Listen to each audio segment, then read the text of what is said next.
Welcome to the Slop Temple. We pray this video helps. You begin by picking an API and wiring it into your build.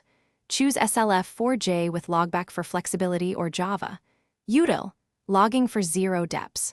Once chosen, add the dependency, import the logger, and create a logger instance in the class. Next, set a default level such as info and attach a console handler or appender so messages appear. Make sure to configure a simple pattern so you immediately see timestamp, level, and thread. This gets you from nothing to visible logs fast. Once basic output works, refine format and efficiency. Configure pattern layouts to include timestamp, level, thread, class, and message so subsequent analysis is easier. Then adopt parameterized logging like logger.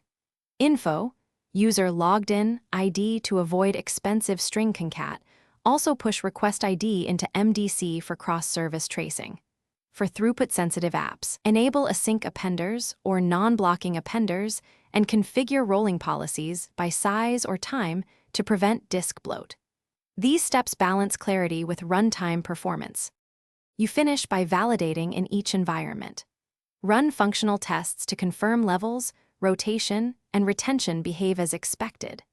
Promote an external configuration file for prod and allow environment variables to override thresholds so you can escalate verbosity without code changes. When deploying, ensure logger config loads before other components. If logs are missing, check initialization order and duplicate bindings on the class path and confirm file permissions for appenders.